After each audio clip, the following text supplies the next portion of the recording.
It's 3 a.m. The kind of silence that feels heavy, like the whole world is holding its breath.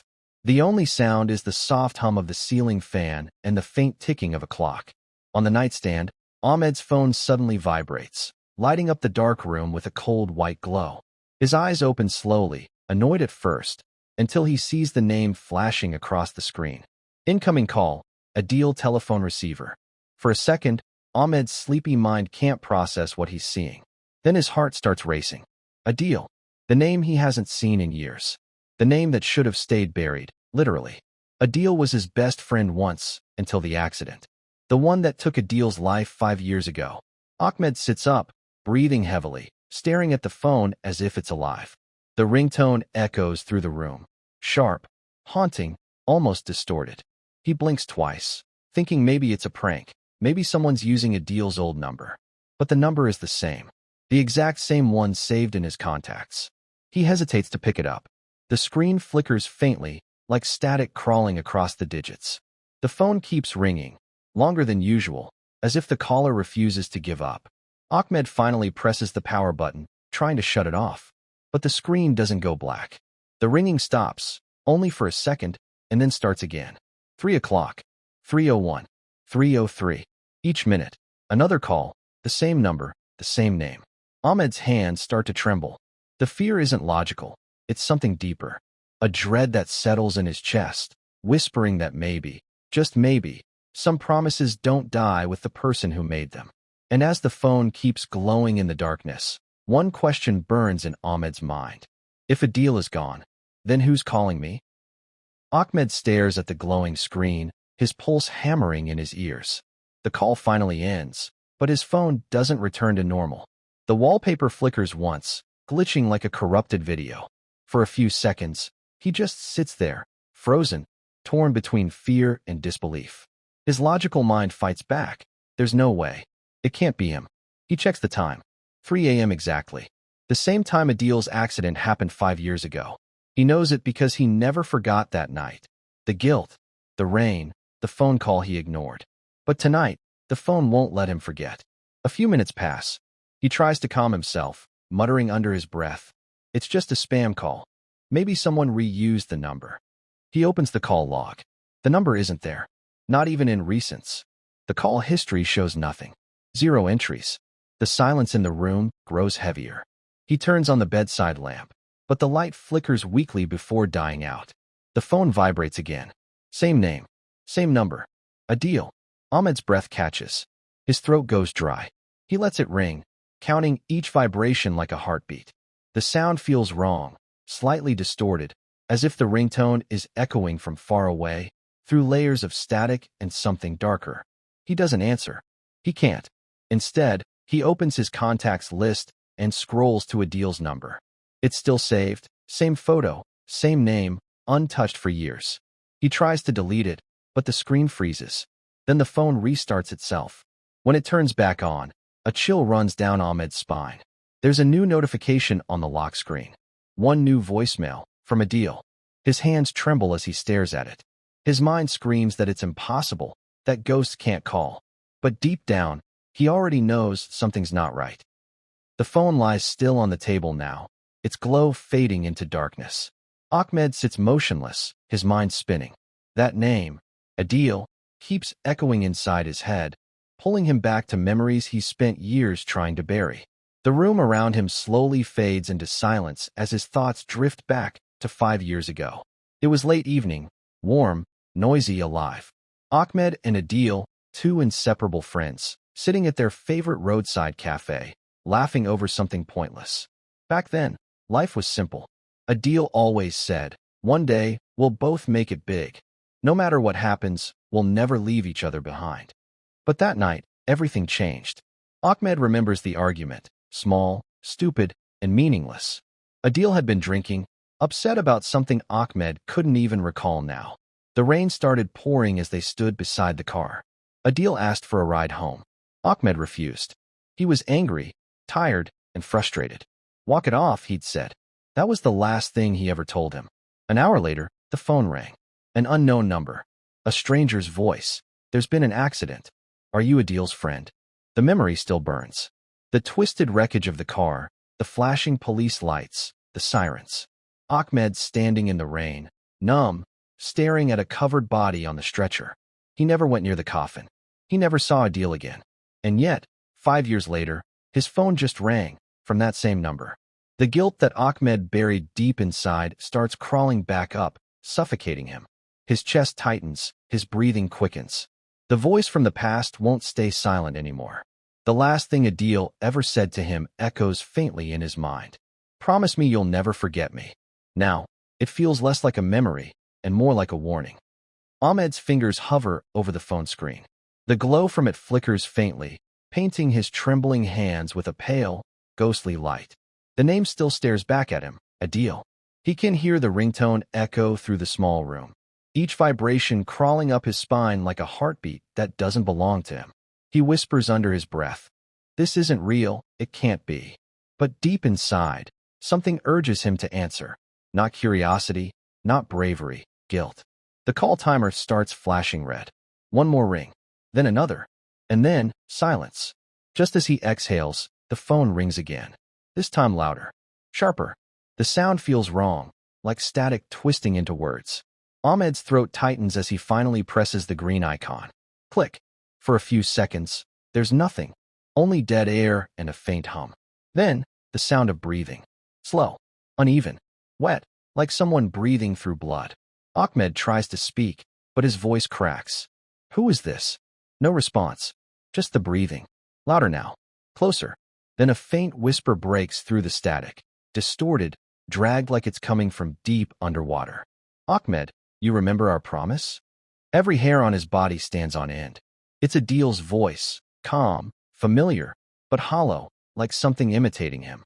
Ahmed's grip tightens around the phone. Adil? This isn't funny. The whisper cuts him off. The tone shifts. A deeper sound joins in, almost like another voice overlapping Adil's. It says his name again, slower this time. Ahmed. The line suddenly bursts with static. Ahmed yells into the phone, but there's no answer.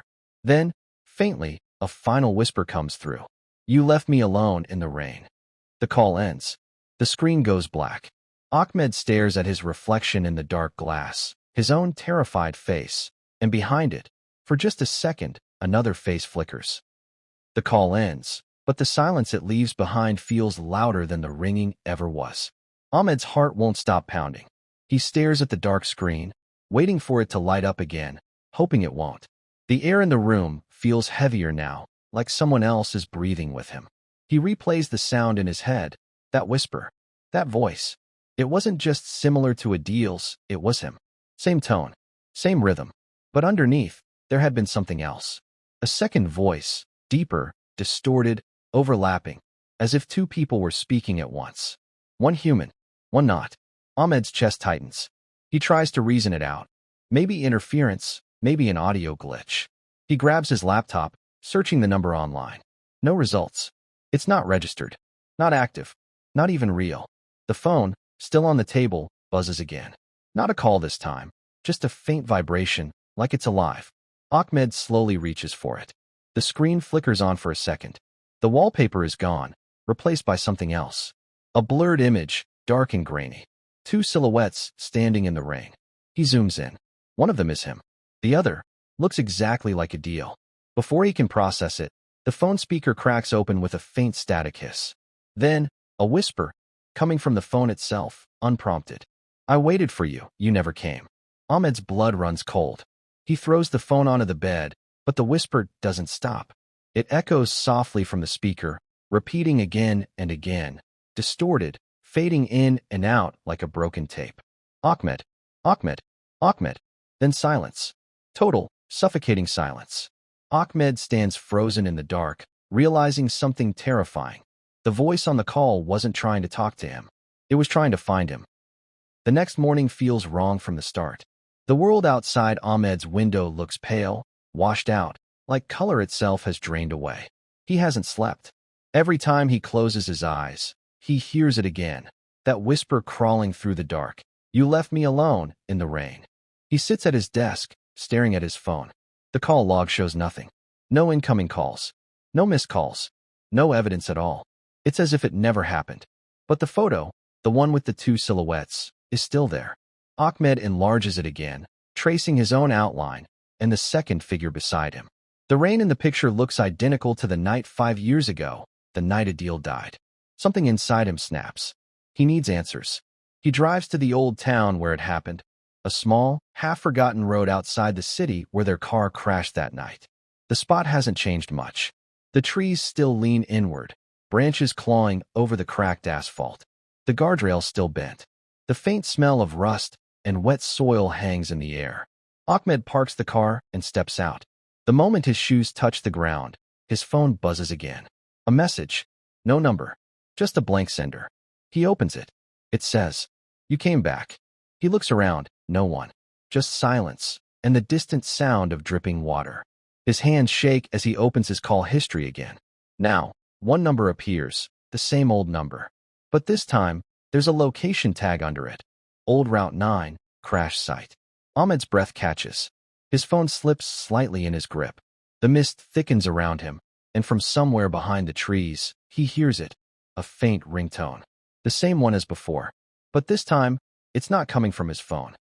The ringtone echoes through the fog, distant, muffled, but unmistakably real. Ahmed freezes in place, his heart hammering in his chest. The sound seems to come from deep within the woods, near the crash site. Every instinct tells him to leave, but something stronger pulls him forward. Guilt, fear, and the desperate need for closure. He walks slowly down the slope, boots crunching over wet leaves. The air is thick with mist, every breath visible. The sound of the phone grows louder, clearer, until it stops suddenly. Only silence remains. Ahmed turns in a slow circle, flashlight trembling in his hand.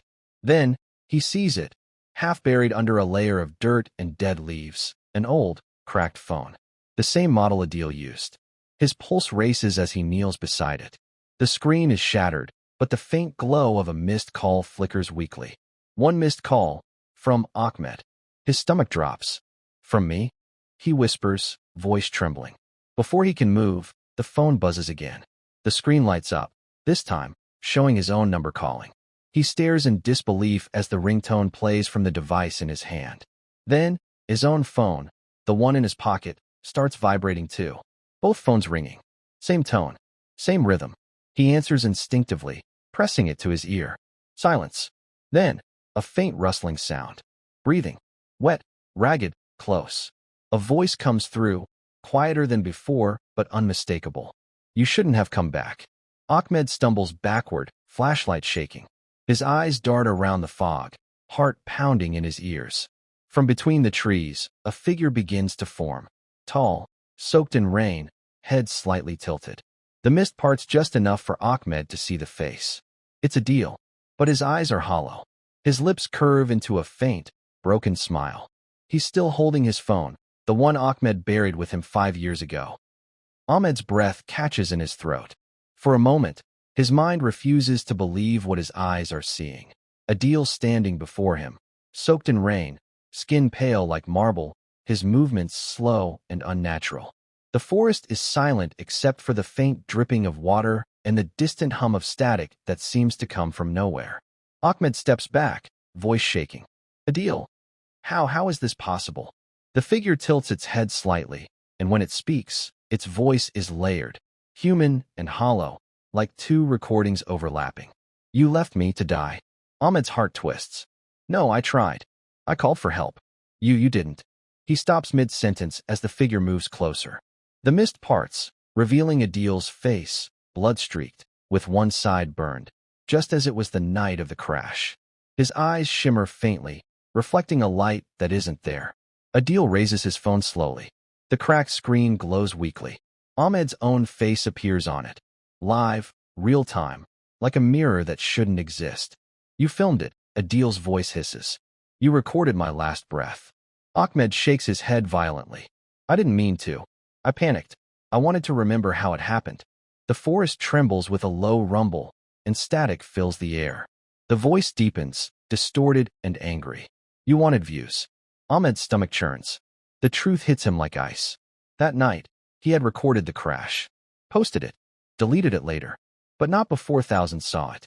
The spirit steps closer until it's inches from him. The temperature drops sharply. Frost crawls over the edges of Ahmed's phone screen. Adil whispers one last time, not in anger now, but in sorrow. You made my death a story. The lights on both phones flicker violently, then go dark. The forest falls silent again, but Ahmed's own ringtone starts playing softly, echoing behind him. The forest is dead silent. Only the faint echo of Ahmed's ringtone lingers, repeating endlessly, distant, hollow, like it's trapped between two worlds. Ahmed stands frozen, every breath visible in the cold mist. His phone lies at his feet, the screen cracked, flickering with strange static symbols that twist and fade. He bends down slowly, picks it up, and what he sees makes his blood turn cold. On the screen, a video is playing. It's the night of the crash, Adil in the driver's seat, laughing, Ahmed filming with his phone. The shaky footage shows the headlights slicing through the rain. Then the screech of tires, the sound of metal tearing, and Adil's scream. Ahmed's hand trembles as he realizes. The footage isn't from his old deleted file. It's from right now. His phone's timer in the corner shows the current date, live recording. He looks up in horror, and through the mist, he sees it. The same scene replaying in the real world. The car wreck, the broken guardrail, and beside it, himself. Another Ahmed, standing there with a phone, watching the crash, frozen in time. The ghostly Adil steps beside that version of him, eyes glowing faintly. The two figures fade and flicker like an old film reel. Ahmed whispers, "This can't be real." A deep voice answers, not Adil's now, but something older, colder. It was never about the call. The air thickens, static crawling along the trees. The voice grows louder, coming from all directions. You opened a connection between life and what you recorded. The phone in Ahmed's hand starts to melt, pixels dripping off the screen like ink. Faces appear in the distortion, not just Adil's, but others, all blurred, all whispering his name. Every story you tell, the voice murmurs, becomes ours. Ahmed screams, throwing the phone to the ground. It explodes in white light, and the forest dissolves into darkness. When Ahmed opens his eyes, he's no longer in the forest. He's sitting in his room, the same dim light, the same phone on the desk, the same eerie silence pressing against the walls. For a moment, he thinks it was all a nightmare. But the air feels wrong. The clock on the wall blinks 3 a.m. He picks up his phone. The screen is clean, unbroken, yet his reflection in it looks off. The room behind him in the reflection is darker, twisted, like a different version of the same space. A notification pops up. One new voicemail, from Adil. His hand trembles as he opens it. The message begins with faint static, then a slow breath, followed by Adil's voice. Weak, distant, but unmistakably real. "You shouldn't have told them, Ahmed." His stomach drops. "Told who?" he whispers. The voice continues. "You shared the story. You recorded the call." Ahmed's eyes widen. He looks at his laptop. His YouTube channel is open. A new video has been uploaded automatically. The 3 a.m. call, real footage. It already has 9,231 views. His blood runs cold. He clicks the video. It's him, in real time, answering Adil's call, the same moment repeating endlessly, looped like a curse. Then, from the speaker, Adil's voice shifts, growing deeper, layered again. Now they've heard it too. One by one, the names of new viewers begin appearing on screen. Live chat messages filling up with terrified comments. Who's whispering? Why is my phone ringing? It just called me. Ahmed's screen flickers violently. His camera turns on by itself. Adil's voice whispers one last time. It's your turn to answer, Ahmed. The room's light goes out. His phone starts ringing. Incoming call, unknown number. He hesitates. Then the screen lights up with 2 words. Your turn. The call connects. Static. End. And just when you thought it was over, the phone rings again. That same number.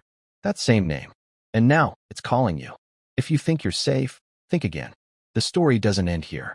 There are voices, shadows, and secrets that are still waiting to be revealed. Watch the next video if you dare.